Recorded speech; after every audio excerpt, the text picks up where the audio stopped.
expectations on the sales floor. Like, she brought too many people with her. Yes. There's too many opinions. All of a sudden, well, I'm buying the dress, so I get the final say. Oh, that pisses me off. Normally the bottoms and the armpits are the dirtiest. Yeah. It's like crispy. Yeah, because everybody gets... Brides, I'm looking at you. Please, no tanning, no makeup. Yep. Nothing. I'm begging.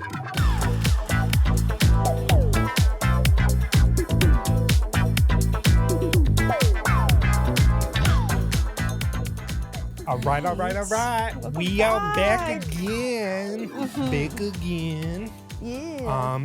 We're going to talk about expectations on the sales floor. This is Olivia's main domain. So the floor is all hers. Yeah. Like I said in the intro episode, most of my experience is on the sales floor. Bridal sales, suit sales, just sales in general.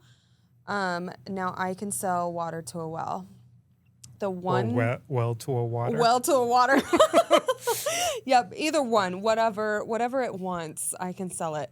Now, the one thing that every stylist should know and take into account that, now it took me a while to learn this, but the dress sells itself.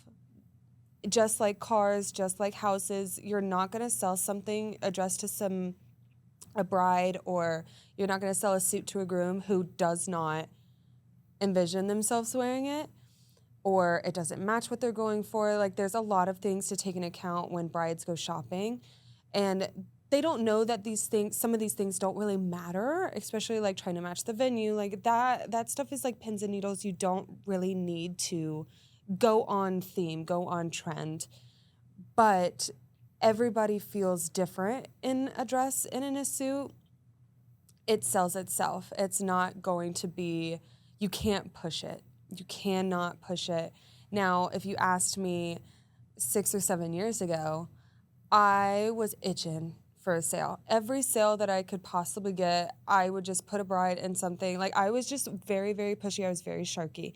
But it's, every salesperson will go through that stage because they need to get like that to notice how to do that at the same time as connecting to your customer and to your bride, because that's also very important.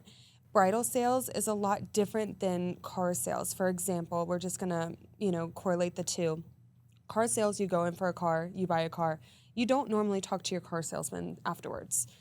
Bridal sales, you will be talking to your stylist and your alterations person for an entire year, basically. Yeah, you're pretty much invested. The timeline for a wedding and planning and garments and alterations, everything that you can possibly think of is normally a year to 2 years. Like, I've seen brides, start planning 3 years in advance, but super uncommon because everybody likes to procrastinate. Yep. So the timeline is also, like, this is a relationship that you're building with somebody for a while. So it's not like your first impression is, yes, most likely selling the dress on that day.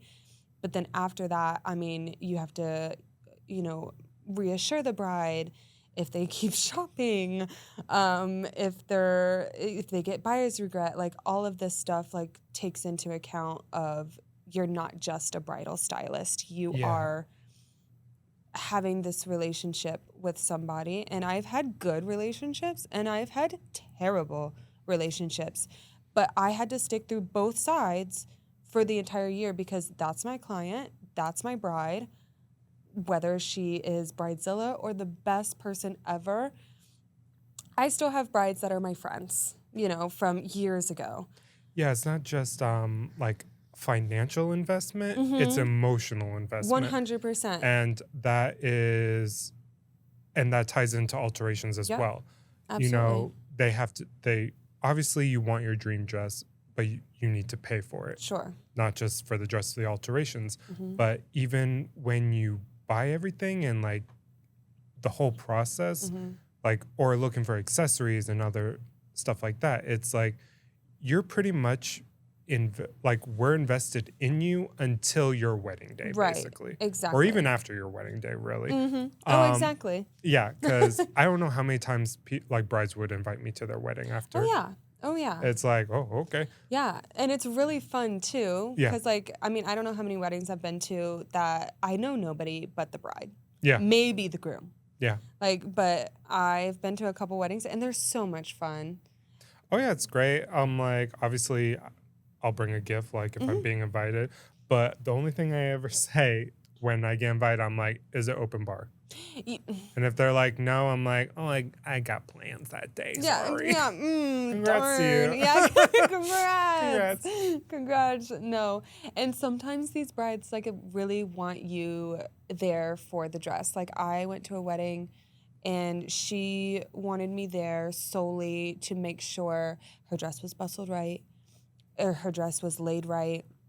Like everything. We spent a lot of time outside of the store together, just planning on what we were doing with the dress. And the dress, honestly, it doesn't take much, but sometimes these brides just want you there. You're the professional. This is all you know. Yeah, I think they're also like, again, emotional. It's like when they've had such a great experience with you, it's like that's all they want. They want more. It's like they cling on to you. Oh, yeah. And it's like, no, I need your help. It's like suddenly now I don't know anything. I need you to tell me what to do, or like how to do this, or what do you think of this, or how about this? I'm like, is this bad? Is this good? Like, and especially like I also do alterations on the side as my own business.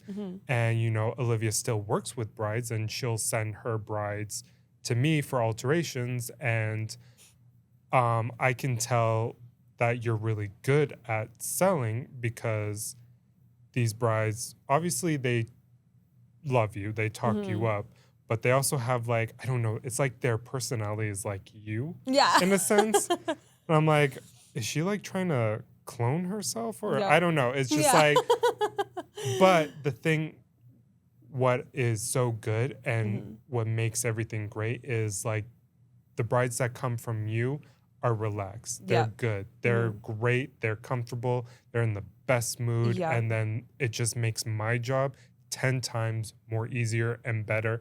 And it's just like a great experience all across the board. Absolutely. And then another part, like on that note, like another part of being a stylist isn't just sales. It is education. It is building rapport with your bride. So how a lot of salespeople do is they kind of conform to the person that they're working with.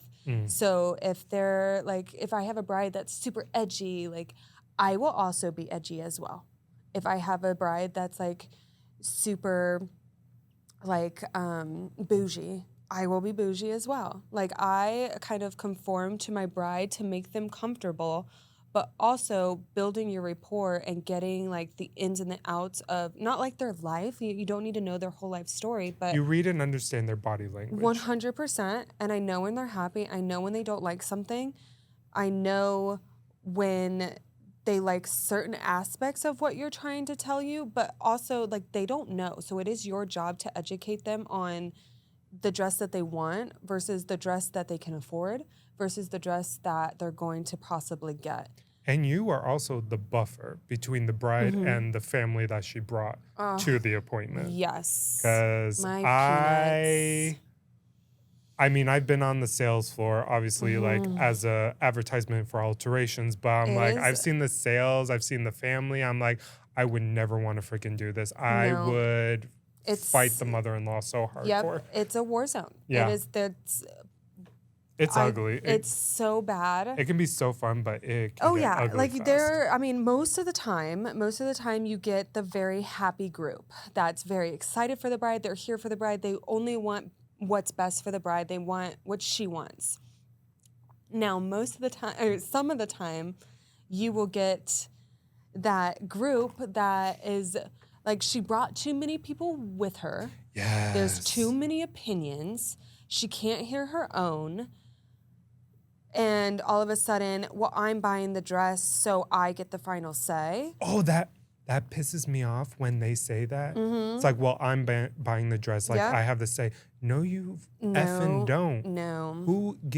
No, you're buying the dress out of the goodness of your heart because your daughter is getting married. She's starting a new chapter in her life.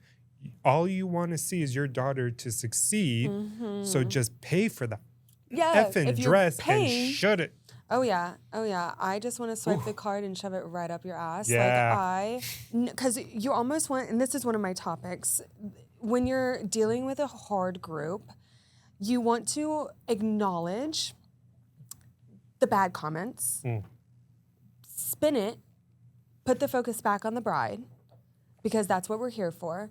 Encourage the bride, so kind of spin it to encourage the bride and put the focus back on the bride. Now, there will be times where, you have like that narcissistic, toxic family. There's always someone. Yeah, there's always somebody who just keeps going and going and going. Make it about them now. Yeah. And it's all about them.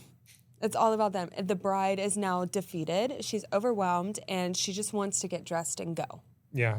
So it is your job to get them to stay, the bride to keep in a good mood, positive, because you and her are behind the curtain. Most of the time, that's like the majority of the time too. You're getting dressed, you guys are behind the curtain, and you get her opinion first. And then the curtains open, all of the opinions start flooding through, the bad, the good, the ugly. It's like a marriage in a way. It's like the bride, before she gets married, it's like she's married to you now. Like it's about you two coming together, going all that. And then when she's done with that, it's alterations. Now she's married to me. Yep. So it's like, it's a back and forth. And then when she's finally at her wedding, then we like push her off to the husband. And go. But I do have a question. Yeah. What is the best, like how many people should a bride bring to her appointment? What do you think is the best number? Honestly, no more than 5. No more than 5. You got your mom, if you want, maybe dad. I rarely see dads nowadays, but dads do come. Grandma, if you want. Sister, best friend. So you have your core family, like the ones that you value their opinions. And then the one you need, I don't necessarily say you need a judgmental person, but you need somebody that you know will tell you the truth, but not to where it defeats you. I feel like a foolproof, like safe is the best friend. Yep. Because she will be like, I'm not here for me, I'm here for you. I'm here to help you. Period. Obviously, there's those offhand best friends, but majority I've seen best friends and they also are a great buffer and they kind of help you out. When like mom is being a douche or something and she's like, you need to cut this out. Like your daughter is like feeling defeated or she's being emotional because this appointment's going sour when it should be fun. And I'm like, this should only be fun. Yeah. And say they don't have a buffer, because that's a good way to put it. Say they don't have a buffer. When say bride is, you're kind of in that place where you need to go and get more dresses because she's, gone through the first few. That's like the dangerous part when you have to go out and get dresses and you kind of leave them alone with all each other. So what I do is whoever is the worst or the most opinionated or they want, what would you like to see her in? Come with me. I take them to the racks because as the stylist, I know the prices. I know exactly kind of what she's wanting by this point. You know the inventory. Yes, I know the inventory like the back of my hand by the numbers. Thank you. And and the price point too, because a lot of these brides nowadays are very strict on budget. Yep. So weddings are no joke. They cost. And especially if they get up and they go to the racks without you, they will pick either the most expensive dress or the most unpractical dress that the bride would want. Like polar opposites. It's more like, it's a night, honestly. I would never want to be on the sales force selling to a bride because it was just like, I don't know if I could ever control the appointment. Yeah. Because, you definitely see like the whole family just grabbing dresses and like, oh, we want to see you in this. Even though the bride, like there are brides that know what they want or the silhouette. Yeah. And then they want like a nice mermaid fitted style and they bring a ball gown. And it's like, that's not what she wanted. I'm like, I just want to see her in the, like, this is what I want to see her walk down. I'm like, it's not about you. It's about her. Stop it. Yeah, but also stylists, let the bride try on what the group wants to see, because then the group will see her in it and realize, no wonder she didn't want to try that on, because it does not fit, or it does one not. Dress. Yep. Because let them do it. Let them you're also have on their a time limit when you're like in these appointments. Oh yeah, normally some are it's like 90 minutes. Yeah, 90 minutes. Yeah. 90 Day Fiance. Oh my God. Is everything 90? Yeah. Sorry. But okay, so tell me like a typical day on the sales floor. Yeah. Like when it's like bridal Christmas, it's it's busy and like you're there before the doors open. Like what's it like? Yeah. So there's two different bridal seasons. You know, there's the engagement season, which is usually through like September to February. That's when people are getting engaged the most, because it's holiday season, you know, everybody's together with their family, they're getting engaged. So once they get engaged, they are already with their family. So they want to start dress shopping. Now, most of these brides aren't ready to be shopping.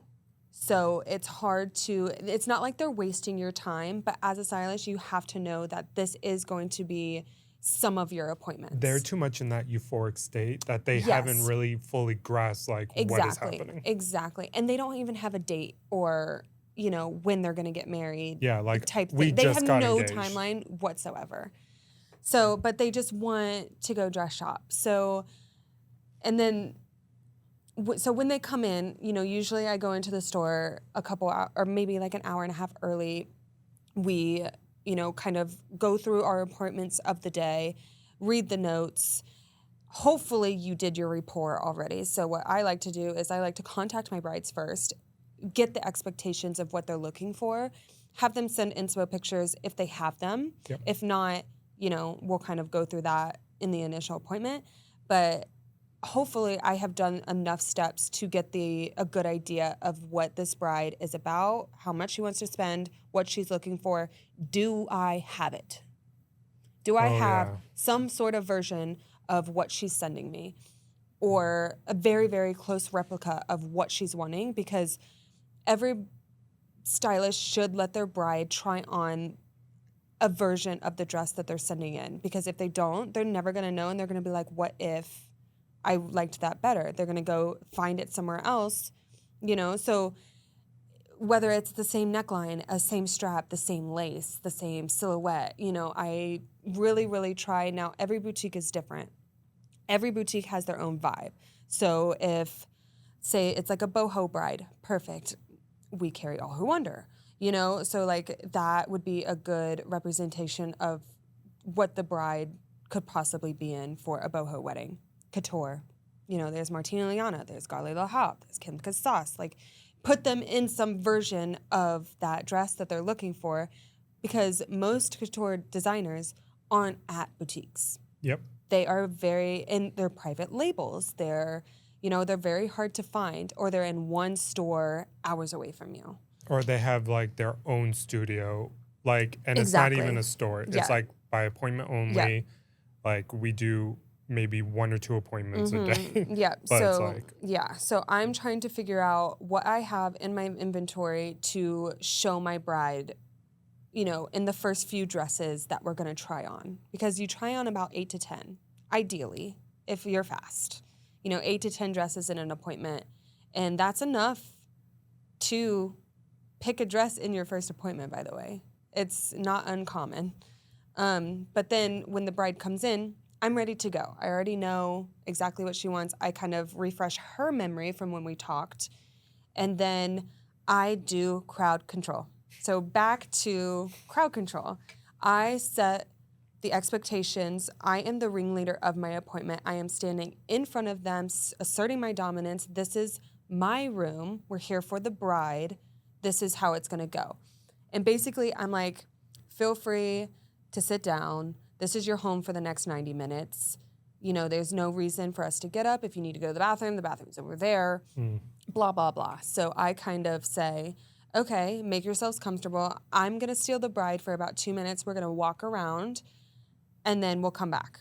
So basically, I take the bride by herself. I get her alone. Sometimes a friend or a mom, you know, wants to come with because the bride wants, you know. Yeah. But normally I like to get the bride alone just because maybe there's some more, maybe she's shocked from the time I talked to her to our appointment. So maybe she's tried things on. Maybe things have changed, you know. So I take her around.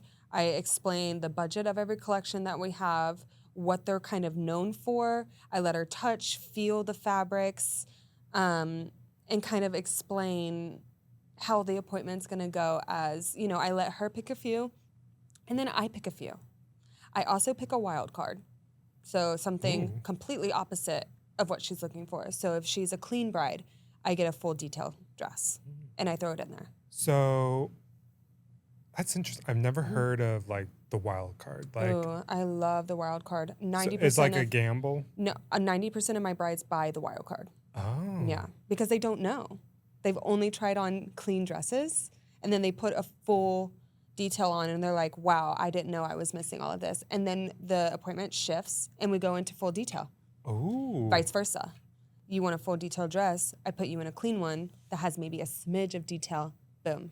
Clever girl. Yeah. So 90% of my brides buy the wild card just because, and I do that in the middle of the appointment. I never pull a wild card after the fourth dress. The wild card should be your fourth dress because if you need to pivot, you need to have enough time to figure out what dress you're going to grab next. Boom. Okay. Yeah. So that buys you time in case like, oh, I don't like this. I'm For like, sure. oh, that's fine. I got these options. Sure, absolutely. Or the crowd really liked it and she didn't mind it. So I grabbed something that's like in the middle of what she's looking for than what I grabbed. So it kind of will be, it may be a happy medium. It might be enough for her. Okay. You know, so, and then we'll kind of just go based on that. And then the rest of the appointment is basically history. By the 6th or 7th dress, you should have a favorite, or the bride should have a favorite. Yeah. And if by that point, you know, we try on, say, mom's favorite or something that the crowd wants to see her in, you end up on a fun note. You know, something different, something fun, and something to kind of get her energy back up because she's going to be exhausted. Trying on dresses is not for the weak. Bridal shopping is not for the weak, especially if you go back to back to back appointments all day long. Oh, yeah. It's brutal. It's brutal for the group. It's brutal for the bride. You have to take a lunch break. You don't realize that you don't have time for a lunch break because of how you and everything starts blending in. So you can easily lose. Like, you don't know what you tried on dresses anymore. Start looking like each other. Yeah, and then you're back to square one. Yes. And then you are actually more frustrated because now you're back to square one. Absolutely. But also, do you find it difficult? Like, if you get a bride, this is her first time dress shopping, and she, like you did, like say you picked your wild card, she loves it. But now she's getting buyer's remorse because she was like, well, I felt like I should like go to other shops to try like. Oh, I get this all the time. Yeah. Let them go. Let them go. If they feel like they need to still do shopping after they've had their moment in the dress, now you can acknowledge and let the bride know that she just had a moment.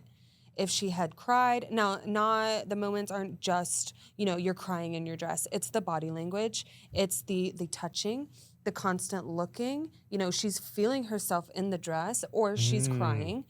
You know, she's had a moment already. You cannot recreate the moment. You're just trying to find something better. And some brides, especially if she's on a high and she's like, on a high. I need more of a fix. Yeah, and especially if they're with their family and they want to give their family the experience because it's all about the family, right? Only about the family. Yeah, only about the family. Keep it in the fam. But they feel like they need to go. Tell her it is okay to go. If you feel like you need to go shopping, go shopping. Just know this is what I can do for you today. Most of the time, stylists will say, like, I'll give you $150 off, or, blah, blah, blah, if you buy it today. That's just getting them, for you to buy the dress today. But if you, in that moment, do not feel like that is your dress and you can pull the trigger to buy, don't. It's okay. It's totally okay. I mean, obviously, salespeople will push to an extent. If you have a good stylist, they won't. They'll just let you go. It is okay. Yes, it sucks that they're missing out on a sale, but half of the time, especially here in Scottsdale, the boutiques I worked at, you are not worried because they buy. There's nothing to compare. Yeah, and they don't just buy a dress. They buy a couple more dresses in between. Sure, absolutely, and it's priced too. Like we're on the higher end, so it's it feels like, well, it's maybe $350 over their price point. That's okay. Like, it's totally, a lot of people do layaway. A lot of people do, payment plans. It's okay. It's not like half the time you have a good time frame. You know, it's okay to walk away and then come back and order it later. You can come back and retry it on, double check and make sure. But it's okay to leave. You don't want, I'm not going to keep you here. Like I said, the dress sells itself. If she's still thinking about that dress, she will come back. She will come back. Now, if they get to me from another store. You ain't playing. And no, I am not playing. But if they have a dress that we're trying to beat, most of the time the brides are there just to double check and make sure that that is their dress. And it's hard to compete with a dress that they love because all the boutiques are so different, but the same at the same time. So when they come in, it's like I don't have anything on that wavelength for you to try. Like, I don't know, do you want to try on something similar? Do you want to try on something different? Like, it's really hard to compete with a dress because there's really no competing. Yeah. They're just trying to double check and make sure. Now, sometimes they try on a dress and it's like the first dress of the appointment and they're like, oh, it beats it already. So I'm like, great, now we got to beat this one. That dress is out of the picture. Now the other store is out of the picture. We can focus on what our inventory has and what makes this dress beat that dress more. You are comparing, and it's okay to reference the other dress from the other store to the dresses that you have. That will make it easier because the more open-ended questions, the more, the bride will start talking, and then that's when Like, as long as you know your inventory and what you have and what you can kind of put in the race for, comparing to another dress, you're golden as a stylist. You are perfect. And as long as you're honest as well. Yeah, I feel like a lot of people kind of join in thinking this is all going to be fun. Yeah. But it's not. It's like there's a number you have to hit. There's all this.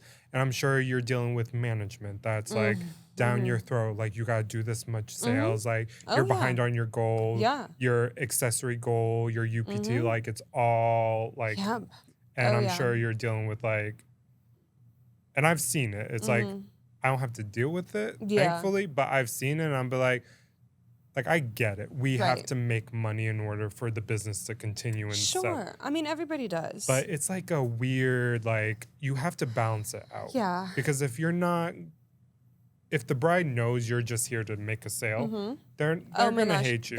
They already know. Yeah. But this is another one of my topics that I was going to talk about and like touch on. When you are a boutique owner or corporate and you have, number kind of guidelines and stuff like that, like, it's okay to have the guidelines. It's okay to, treat your staff as in like friendly competitions. You could do that, but also don't put them solely in a numbers box where they're only trying to achieve the percentage of conversion, your, IPCs, all of that, because it's going to, one, teach your stylists that sales only matter, and two, it's going to make them fall out of love with what they're doing because all they're going to do is itch for the sale and they're going to get it, but then the their relationship with the bride is going to go downhill, or they're going to end up not being honest because, you know, the more you lie in sales, the more money you make. Yeah. And that's very unfortunate to say. But, you know, like I said, if you asked me 6 or 7 years ago, I was doing anything for a sale. Yeah. You know, because I needed the money and I wanted, you know, I saw, you know, a really big paycheck one time from a really, really good bonus period. And I was like, the rest was history. I was like, I need to do this and more. But it made me unauthentic to my brides. Like, I just got out of touch. It was almost like rinse and repeat. Like, it was the same, I was saying the same things over and over and over again. Yeah. And I just wasn't personable. I wasn't. So you're going to make your stylist go crazy because you're going to put them in a box where nothing is good enough. And you almost feel a little numb, and it's just like everything is just scripted now. Yep. It's like the same. You're a broken record. Yep. I remember this was a boutique I worked at. And unfortunately, I ended up quitting because they did put me in a numbers box. They did get me, I mean, I was at it was like a 72 or 74% conversion, which is very, very high for bridal sales. And after I hit that conversion, it wasn't good enough. They told me it wasn't good enough. And I was like, because they saw what you did and they're like, oh, she's bringing us money. We got to push her even further. Yep.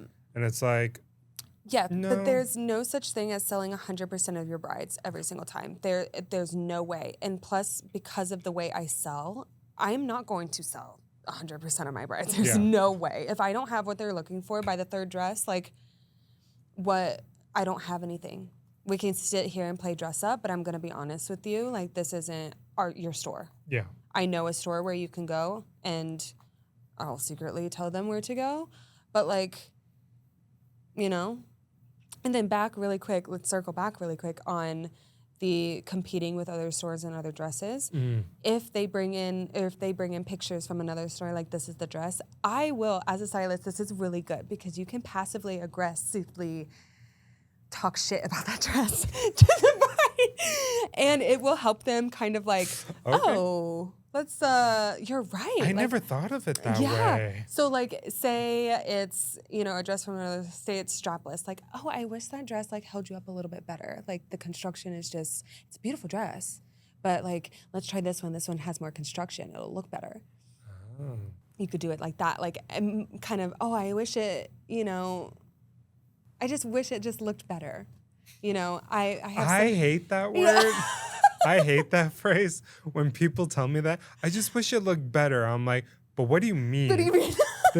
this doesn't help me at all. I don't know what you're saying. Oh yeah. So you could also possibly like talk shit about the dress, or like, cause like for me, like, not a lot of stylists are like me, which is, you should be like me. Yeah. As far as like knowledge, because I know every single boutique. I know what they carry. I know who they carry. I know what they carry. I know price points, and I've touched and felt a lot of their dresses already just by like going in and, you know, not like spying, but I'm nosy. Like, let me know. I want to know. But you, like, that's like every company that does sure, it. Like, absolutely. scope out the competition. Why are you doing this? Like, and I wasn't even asked to do that. I just did it myself because I wanted to know. You should do that for yourself, because then you know exactly who you're competing against. Because I know you're very sneaky. Oh yeah, I know who has the best construction in town, and I know who's the shadiest in town. I know, and that goes for alterations as well. Oh, yeah. That goes for alterations. It's not just boutiques and bridal. God, I know everything about alterations, and along with you too, like, you know a lot. But it's funny how much we knew before we even knew each other. Like, we know the same things about certain businesses and people, and we weren't even friends yet. And that goes to show too that the industry is nuts.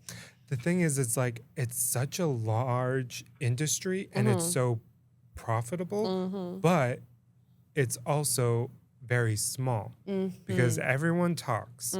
Like the salespeople talk, the tailors talk, we all talk. The we all brides know this talk. person. Oh, yeah. Like we know this, and this.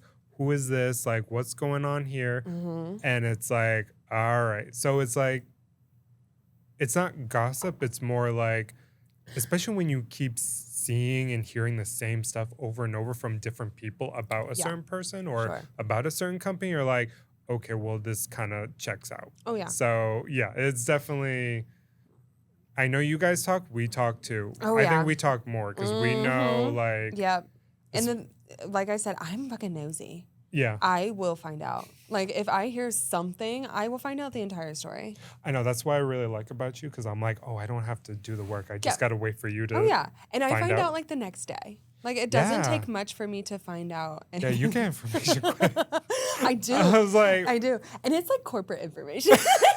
It's not like your average information that I'm looking for. Like, I want to know the statistics, the analytics, and the background of the companies that I'm competing against. Yeah. So, and of my own company that I work at, you know. Yeah. So. Of course. Yeah. The next thing is sample sale. Most of all the boutiques have sample sale. I don't know about like major corporations because I don't think the place that we worked had anything like this because they were corporate. So they would just, the mass production. Mass production. They were getting ready. The mass production. The mass production of the company. Like, I think when you mass produce dresses and stuff like that. I'm only going to say produce now. Like, that was perfect. That was funny. But no, they have like, obviously they make the, like you have to have a sample of like what it is and like editing and the design team, but not like it's very extensive. It's in a warehouse. It's sitting there. You order your size. They send no one it. knows It's not anything. Boutiques though are usually, and couture, you know, luxury designer brands are cut to make. So the timeline you have to remember, like, do not procrastinate. Obviously, like, some people do like to procrastinate and they wait too long, and brides don't realize that dresses do take a while.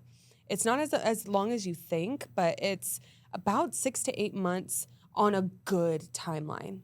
Yeah, it kind of throws everyone off because we're so used to things coming, like getting things so fast and so quick. Yeah. It's like they're thinking, oh, this is going to be the same thing. Sure. And they're like, no, the hell it's not. You should have been here like 5 months ago, at least. Exactly. And yeah, so 6 to 8 months is like a really good time frame, but you want like 8 to 10 months ideally, because you have to take into account for alterations.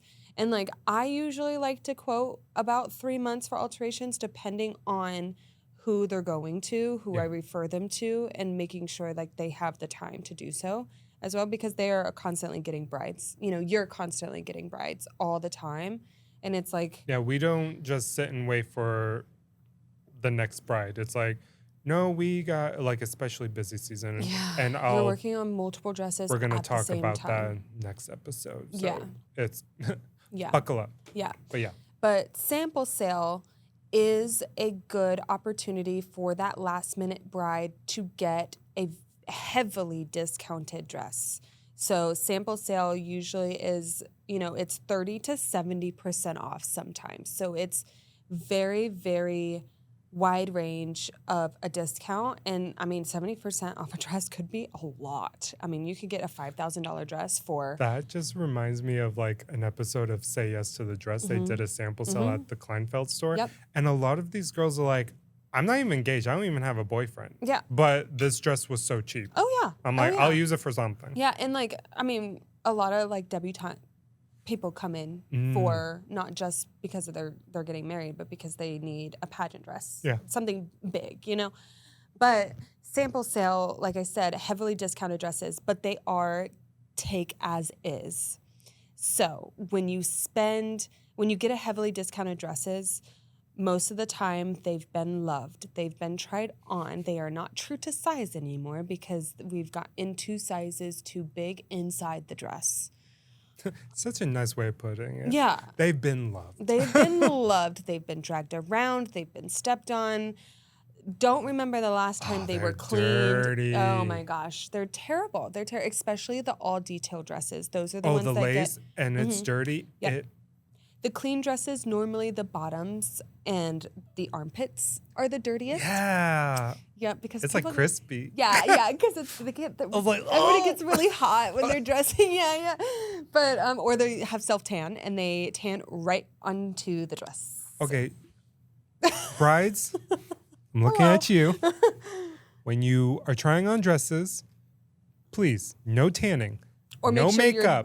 No, nothing. I know you want to see it, but don't do it, please. Yeah. I'm begging you. Yep. And if you have a tan, make sure that thing's settled because it's gonna rub off on the dress and then you're gonna be all splotchy. So, and it's not the dress's fault. Yeah. But so for example, like these dresses are nuts. But the last minute brides, that's a good opportunity because you do go in, you get a heavily discounted dresses. But when you take them to alterations, because when you sell sample sale, I always have in mind that I can sell 2 sizes too small or 2 sizes too big to any bride. Because in alterations, they can, from the dresses that I see, because I know the construction. So it's really good for a stylist to know the construction of your inventory because if you don't know how to flip it inside out and what you're working with, you can't be 100% sure about the alterations. Now, I just oddly know about a lot of alterations in the bridal industry for a sales person. And that's refreshing, to be honest. That's very refreshing. But not everybody knows not all your stylists will know the construction of the dress, and then they will promise you something, or they will say something, put it in your head, you'll take it to alterations, and it cannot be done. Ooh, that happens a lot. So, and that happens a lot with sample sale because say, for example, I sold a dress 2 sizes too small and it had no extra fabric to let out because what's a fabric that you can't let out? Crepe? I mean, personally, I just don't like to let out anything. Okay. It can be done. Yeah. I do have techniques where I can get rid of the stitching. Okay. That's kind of what I'm on.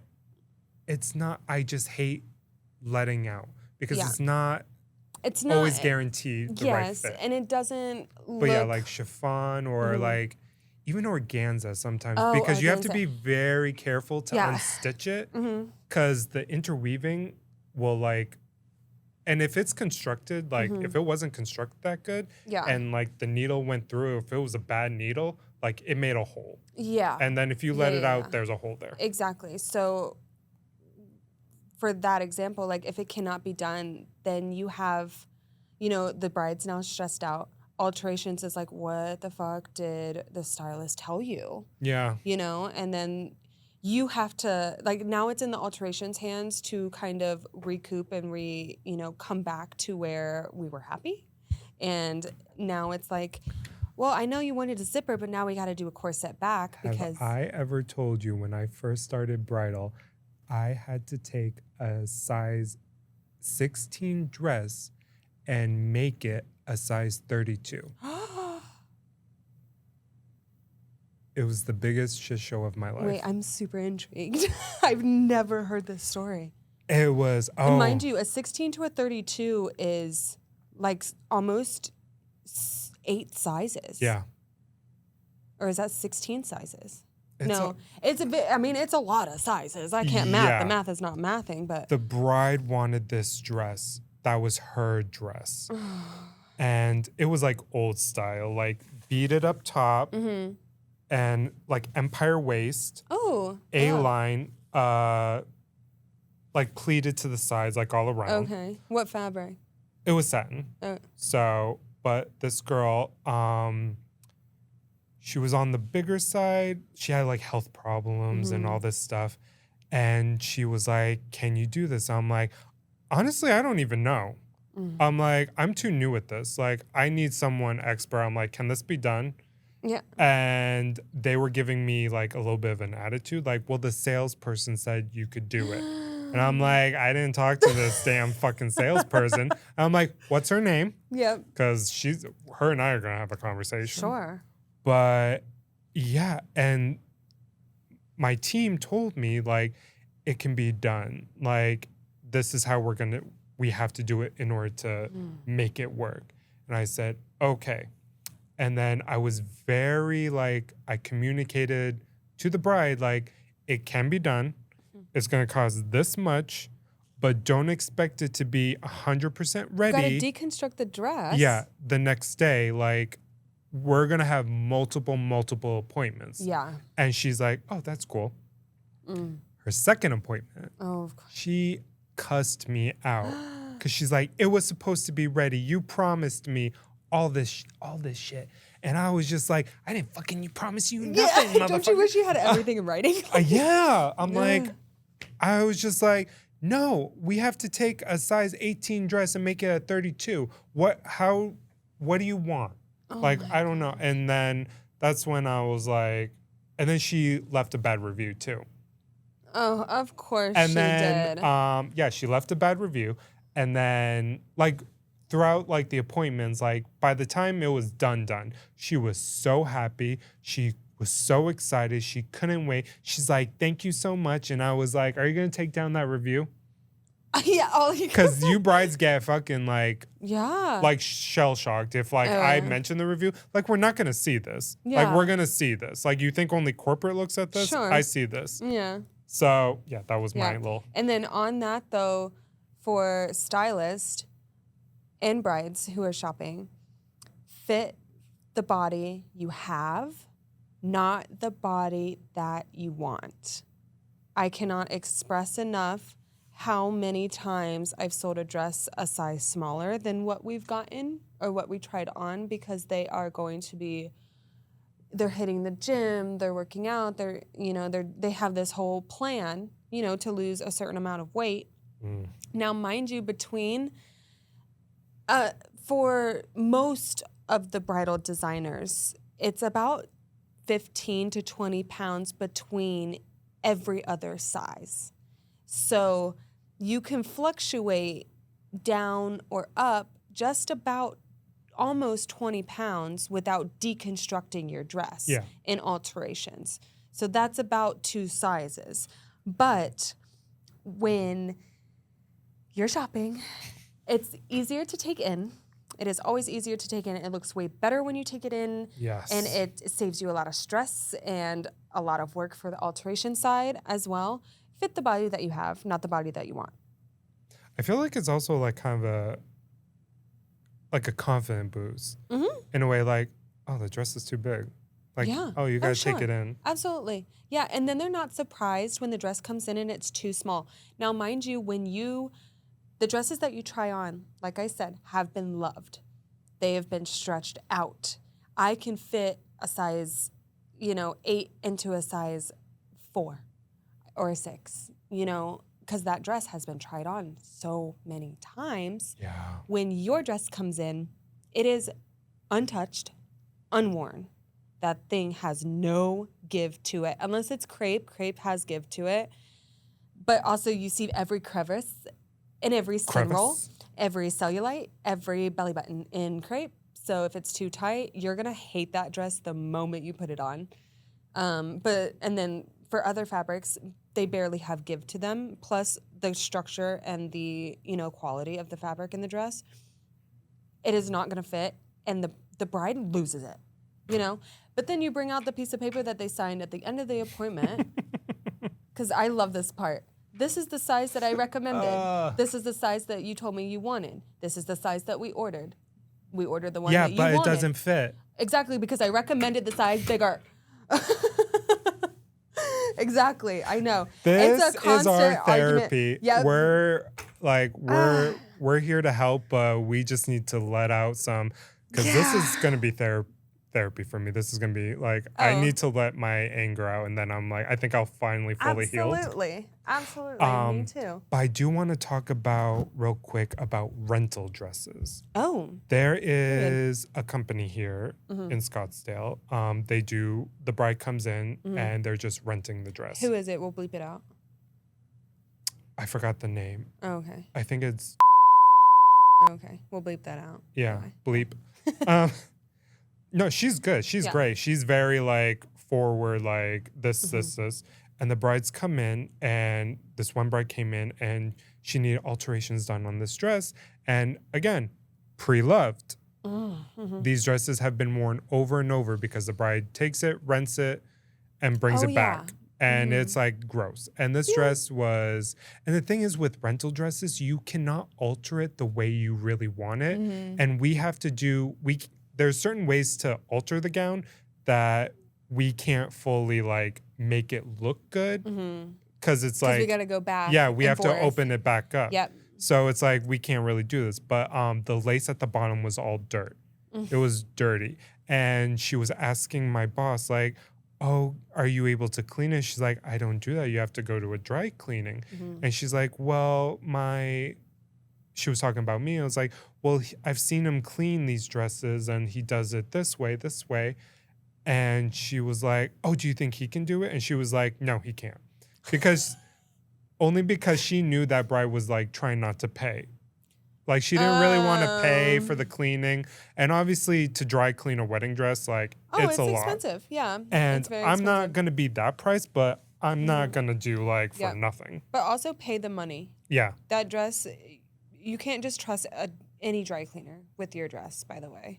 And it's just like, pre-loved dresses are gross. Oh my God. They're just gross. And it's like, it's more work. And we can't quality check it. Yeah. And you have every dress that, or a dress that everybody else has gotten married in. Like, how would that make you feel? Like, I understand, like, when you go into a store, like, there are multiple brides that buy the same dress. These dresses, the rentals have been pre-douched into so much body odor and, like, makeup, sweat, and everything. It's like, that's all in the fabric now. Yep, and same with rental suits. Like, why would you not have your groomsmen spend the money on an actual suit that they can wear multiple times to other people's weddings and blah, blah, blah, and have it altered correctly than renting a suit, not having them, like, their hems are nuts. Like, a messy, like, groom party, I can't fathom having, like, my wedding, for example, if a groomman can't afford a suit, I will buy him one. I do not care. I'd rather spend my money on them looking good than them going the cheaper route and it not looking right. Yeah. They don't look right. So if you're going to spend the money to rent something, make sure you're the first person that's rented it or it's a good quality place that you're doing it because otherwise, like, might as well spend. You could find a new dress for $1,000. Oh, yeah. There's dresses for, like, dirt cheap that have never been, well, I don't think they've never been worn. But, yeah, they've never really been worn. But it's like it's off the rack. Like, they've probably been tried on a few times. Yeah. But then it's yours. Yeah. Then you get to keep it. Like, I don't understand. I would not want to give back my wedding dress. No, it's weird. I don't understand, like, I get it if you're doing like a small like civil court thing, and it's like, I don't really want to do it. But if you're trying to get like do a whole ceremony about it, why? Yeah. Why? No. Yeah, that's why I have you to make all the dresses because I'm gonna have a one of a kind Ken design. Let's take a break. Yeah.